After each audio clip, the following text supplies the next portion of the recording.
فرش التراب يضمني وهو غطاء. کبھی اگر قبۃ الصخرہ گرا دیا گیا تو مسجد اقصی گرا دی گئی، پھر جو ہوگا طوفان جو آئے گا اس سے پھر ایک بہت عظیم جنگ کا معاملہ. اسے حدیث میں الملحمۃ العظمیٰ کہا گیا، عظیم ترین جنگ. یہ دونوں حدیثیں میرے پاس ہیں، ان کا ٹیکسٹ بھی ہے، ترجمہ بھی ہے، مسلم شریف کی روایات ہیں.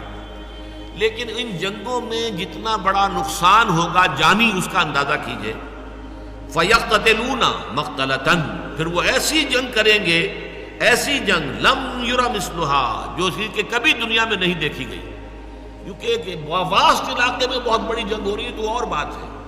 جنگ عظیم اول، جنگ عظیم دوم پوری دنیا میں پھیلی ہوئی تھی. یہ ایک مقام پر جو جنگ ہوگی مڈل ایسٹ میں، اور اس کی جگہ جو ہے جو آرمگیڈون کے نام سے جو ہے یہ جو مکاشفات یوحنا ہے اس میں کہا گیا آرمگیڈون، اور حدیث میں آیا الملحمۃ العظمیٰ، عظیم ترین جنگ. یہ لبنان، اسرائیل اور شام، جہاں یہ تینوں ملک ملتے ہیں گولان ہائٹس کے قریب، یہاں در حقیقت اس جنگ کو ہونا ہے، عظیم ترین جنگ. اور یہاں پر یہ تمام نیٹو ممالک جو ہے معلوم ایسا ہوتا ہے کہ ترکی کو رونتے ہوئے یہ آئیں گے اور یہاں پر آ کر ڈیرے ڈالیں گے، ترکی کو بھی ختم کریں گے. اس لیے کہ استنبول تو ان کی نگاہوں میں کھٹکتا ہے، یہ تو پرانا عیسائی شہر ہے. آج صوفیہ جیسا بڑا گرجا یہاں تھا جو آج مسجد بنا ہوا ہے. ہر یورپی عیسائی کے دل کے اندر جو ہے وہ گویا کہ تیر اس کا لگا ہوا ہے، تیر ترازو ہے. یہی وجہ ہے کہ وہ کسی صورت میں بھی یورپین یونین میں ترکی کو شامل کرنے کو تیار نہیں ہے، چاہے ترکی ہر اعتبار سے اپنے آپ کو یورپی ثابت کرنے کی کوشش کرے، لیکن نہیں. وہاں جو ہے عورتوں کے لیے سرپرستار باندھنا بھی ممنوع کر دیں تبھی وہ انہیں اپنے ساتھ شمار کرنے کو تیار نہیں ہے. اس لیے نقشہ جو ہے آنے والا اس کو اچھی طرح سمجھ لیجئے کہ اس میں جیسا کہ حدیث میں آتا ہے جزیرہ نماء عرب میں بھی بہت بڑا طوفان آئے گا، اور صرف مدینہ منورہ جو ہے اور شاید اس کے نیچے مکہ مکرمہ یہ حجاز کا علاقہ بچے گا، باقی پورے پر جو ہے وہ دشمنوں کا قبضہ ہوگا. اور یہ تمام ممالک جو ہیں ایران، یہ ترکی اور عراق کا معاملہ، یہ سب کا سب بھی ان کے قبضے میں آ چکا ہوگا. یہ بڑی جنگ ہوگی.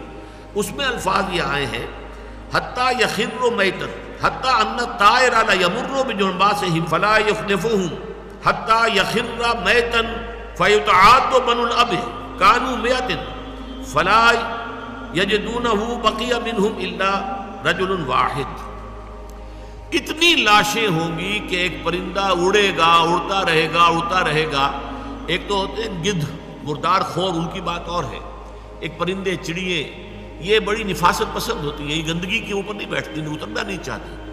لیکن یہ کہ لاشوں سے اور ان کی بدبو سے وہ پورا علاقہ اس بری طریقے سے متاثر ہوگا کہ پرندہ اڑتا جائے گا، اڑتا جائے گا، اڑتا جائے گا، اسے اترنے کی جگہ نہیں ملے گی، یہاں تک کہ تھک کر وہ مر کر مردہ ہو کر نیچے گر جائے گا تو ایک لاش کے اوپر ہی گرے گا. اور اس کے بعد جب گنتی کی جائے گی تو ایک شخص کے 100 بیٹے ہوں گے تو ان میں سے ایک بچے گا. یعنی خاندان مراد ہے. ایک دادا کے فرض کیجئے کہ پوتے یا پڑ دادا کے پڑ پوتے جو ہیں 100 تھے. اس بڑے پیمانے پر تباہی عالم عرب کے اوپر آئے گی اس جنگ کے نتیجے.